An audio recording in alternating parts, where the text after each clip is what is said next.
Good evening, cult members, and welcome to Pop Culture Cult. I'm Sean. I'm Janice. This is going to be our instantly out of the movie theater for Meg 2, The Trench. The Trench. Go.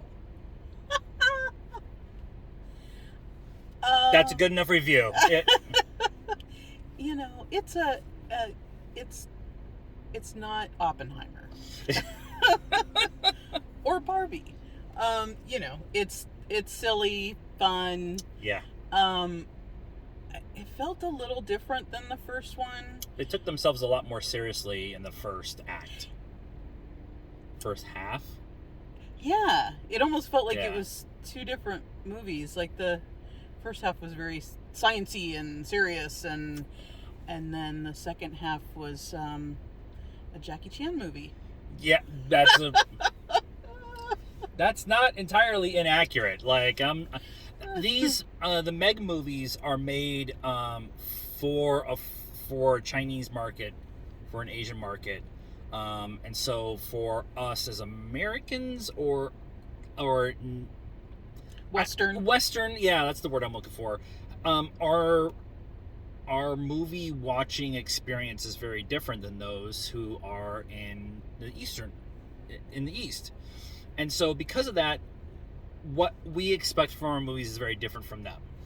And this is very much it makes a lot of sense when you talk about the science in the first half and what did I say? Ying Wu is the kind of the counterpart, the Chinese counterpart to Jason Statham's character, and he's very funny and he's very actiony, and he gets to do a bunch of the cool stuff this time. So knowing all of that and understanding all of that, I guess I'm a little bit more accepting of my feelings of this, because I didn't have nearly as much fun with this one as I did the first one. Yeah, and I think that's fair. It wasn't horrible, but yeah, it's not horrible. No. Yeah, and I don't know if some of that is just the first one was new and not, you know, and this is the second one of, Yeah. you know, there were some of the same bits, but then that's also called a callback. So yeah, there was definitely a couple of callbacks, and they even pointed it out a couple of times where they kind of like, some of the characters looked at each other or said something and they're like, did we just, oh, okay, all right, that just actually happened and we've seen this before.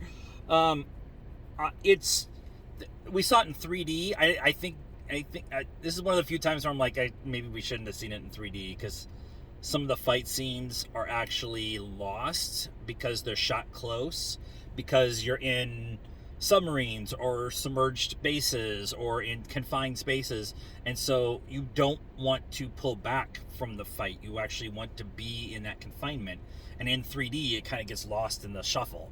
When the sharks are out, it's in the trailer, I'm not giving anything away. When the Megs are out in the open water, that's when you want the 3D. Yeah. It's almost like you need like a little ticker tape at the bottom to say, put your 3D glasses on. But again, I didn't have nearly as much fun as the first time. I still openly giggled multiple times. Yeah. So There's a couple of jumps. There was a couple good jumps. Yeah. Score. 6.75. Yeah, it's about. I was gonna say 6.5. So yeah, we're right in the right area, and they do leave it open for a third one. There is no post-credit scene. The first one made $1 billion, and so if they strike gold again, they have set it up for a third one, and we'll be there opening night. So let us know what you thought of Meg 2 and our discussion about it in the comments down below. Yay. Please be nice. That's a requirement around here. Like this video, subscribe to the channel, hit the bell for notifications, follow us on all social media stuff, Facebook, Instagram, Twitter, and TikTok. Links in the description down below. And until next time, cult members, good afternoon, good evening, and good night now.